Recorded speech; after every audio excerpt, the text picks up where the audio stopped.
Ladies and gentlemen, please join me in a moment of silence to acknowledge the lives of Op Sterling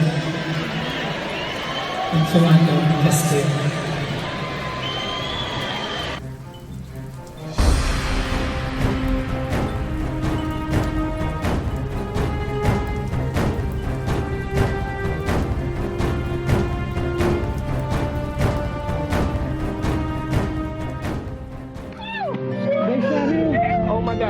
Please, officer, don't tell me that you just did this to him. Shots fired. Saying the suspect has a rifle. Right now, why did you not get him here? I'm Manila Chan in Washington, D.C. We have special coverage this evening after a week of violence across the country.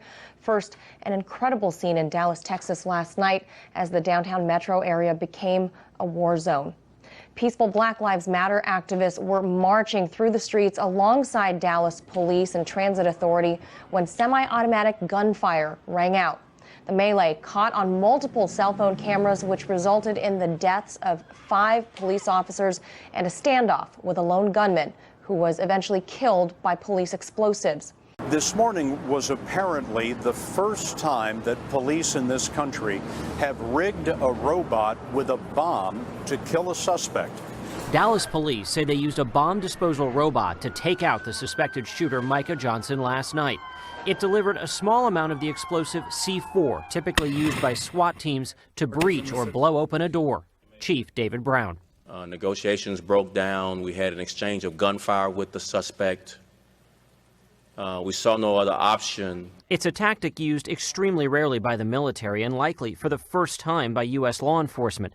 Last June, Dallas police used a bomb disposal robot to detonate pipe bombs found inside a suspect's van. He's killed 5 of your officers, so you have got a Scud missile, and it is ready to go off. Mary Ellen O'Toole is a former FBI hostage negotiator and profiler. So if the same fact pattern were to exist tomorrow, the task force commander would have to make the same decision. Because this is essentially uncharted territory, Scott, it's raising a lot of questions about the future of robots in policing and use of force, especially deadly force.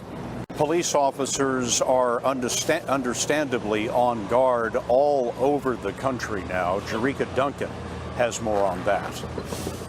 Authorities believe a man in Tennessee shot and wounded a police officer Thursday morning because he was, quote, troubled by recent incidents involving police and blacks. Officers have also been targeted in Georgia and Missouri since 2 black men were shot and killed by white officers this week. And a law enforcement official tells CBS News that social media threats towards police have been on the rise since the shootings in Dallas.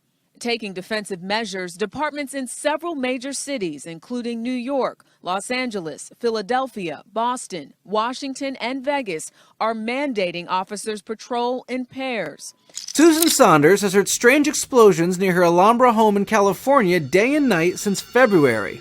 Saunders has continued hearing the loud noises, and when her neighbors began to hear them too, the police were called. The police have received 114 calls about the strange boom since mid-February, but little has been done to solve the mystery. There are no big construction projects in the area. And even Caltech seismologists don't have an answer for the sounds. Jennifer Andrews, a seismologist at Caltech, said, "There's nothing seismic that I can see. What the phenomenon might be, I don't know." A seismograph will pick up waves of pressure from thunder or a helicopter, so an explanation for the Alhambra explosions is truly baffling. The booming mystery has even become a big social event, with residents texting each other or posting on Facebook when the sounds are heard. A unit of Syrian rebels has suffered defeat at the hands of Islamic State after they were left without any air cover from the US jets, which had changed course to a different target. As a result, ISIL got hold of their advanced weapons, supposedly given to them by the US. RT's Caleb Morpin explains what exactly happened between the US and their Syrian allies on the ground. Reports are now coming out that last week, when Pentagon-trained forces were in the midst of their battle with ISIL and were relying on U.S. air support, they found that support disappearing over the horizon and heading to a new target, raining their bombs down on the outskirts of the Iraqi city of Fallujah. Explaining the decision, U.S. top brass said there were only finite resources available and they needed to get their priorities right. And on this occasion, Fallujah apparently delivered, quote, the most bang for their buck. Now, this incident raises new questions about the U.S. strategy of training local forces.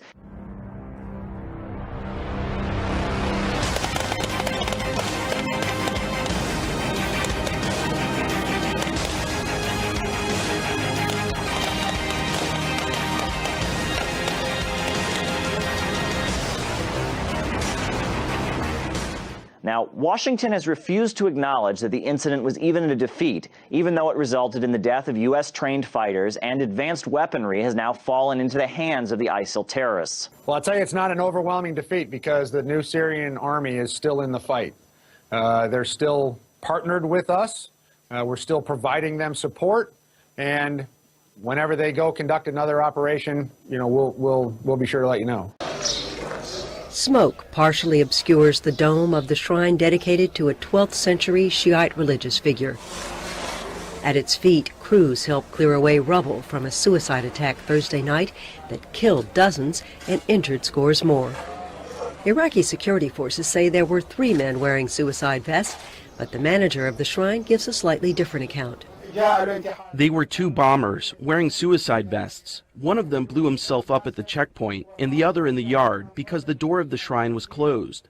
Some of our security guards grabbed him and passed away as martyrs, but thank God the attackers didn't get inside the Holy Shrine's building. The Sunni organization Islamic State claims responsibility for the attack. It comes less than a week after Baghdad's worst bombing since U.S.-led forces toppled Saddam Hussein 13 years ago. The massive truck bomb last Saturday killed nearly 300 people in a mainly Shiite shopping area. That attack prompted Iraq's prime minister to dismiss 3 officials in charge of Baghdad's security on Friday. The bombings are raising fears of an escalation in the sectarian strife between Iraq's Shiites and its Sunnis. When NATO accused Russia of posing a security threat, the Kremlin spokesman Dmitry Peskov said the alliance was looking in the wrong direction. It's absurd to talk about any threat coming from Russia at a time when dozens of people are dying in the center of Europe and when hundreds of people are dying in the Middle East daily. You have to be an absolutely short-sighted organization to twist things in that way. At this year's NATO summit in Warsaw, US President Barack Obama announced the US would deploy 1,000 more troops to Poland. That's in addition to the multinational battalions the alliance plans to send to the Baltic states too. Poland and the Baltic states say they want a heightened NATO presence in their countries to prevent a repeat of what happened in Ukraine. The annexation of Crimea happened in a matter of days. Since then, it has kept Russia's neighbors on the edge, nervous of what Vladimir Putin might do next. This and NATO's large-scale military exercise in Poland has angered Moscow. The Kremlin says NATO is getting too close to Russia's borders. In January, Russia announced it would create 3 new divisions and bring 5 extra strategic nuclear missile regiments, all to counter a perceived threat from NATO. And earlier this week, Russian troops held military exercises in the country's southern region of Volgograd in a reminder of Russia's efforts to bolster military readiness. The U.S. missile defense system known as Terminal High Altitude Area Defense, or THAAD in short, will be deployed to the Korean Peninsula. Seoul and Washington's decision will undoubtedly have massive security implications in the Asia-Pacific region. Well, South Korea's defense minister made the announcement, a big announcement earlier today to deploy THAAD to the Korean Peninsula. Now, that comes after months of negotiations between Seoul and Washington. Now, the THAAD is designed to take down incoming North Korea's ballistic missiles. The deployment of the THAAD anti-missile system by the U.S. and South Korea is not conducive to achieving denuclearization on the peninsula and maintaining its peace and stability.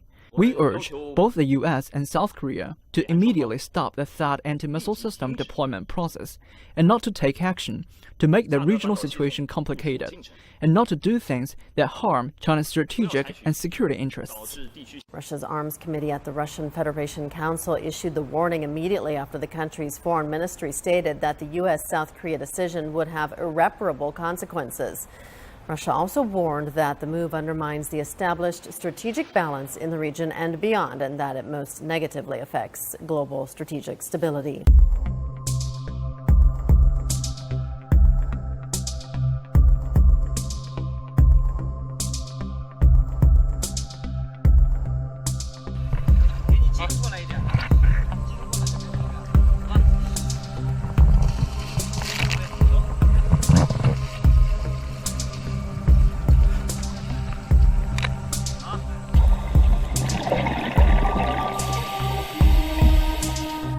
North Korea's foreign ministry issued a statement on Thursday denouncing U.S. sanctions on top leader Kim Jong-un and 10 other officials for alleged human rights abuses.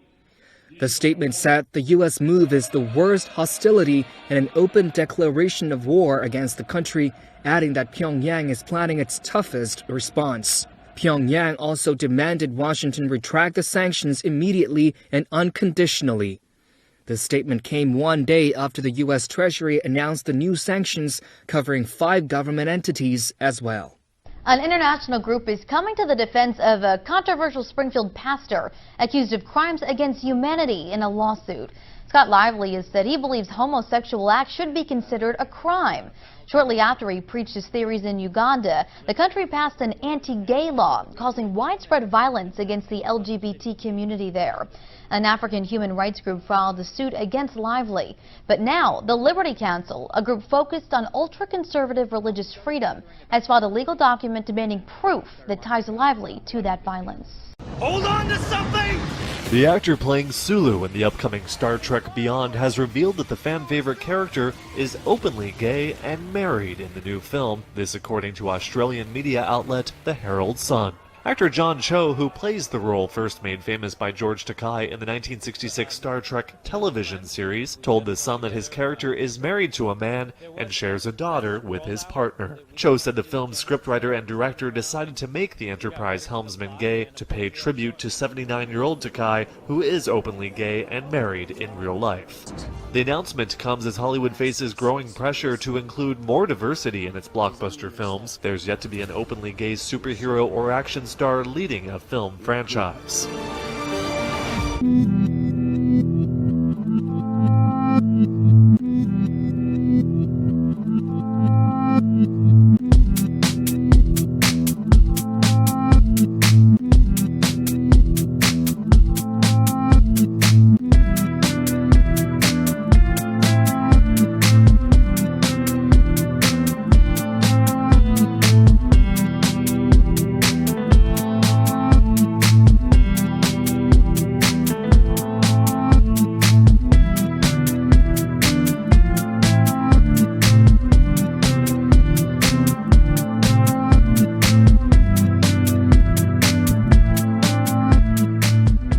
Typhoon Nepartek. Guys, this is a look at some of the damage that was done in Taiwan. We unfortunately saw 3 people that lost their lives, 3 people dead, and more than 100 people injured in Taiwan. Look at all the damage that has been done to these buildings. Typhoon Nepartek came ashore just after 6:30 a.m. local time near Taitung City. The sustained winds were around 150 miles per hour, which means it was a Category 4 equivalent.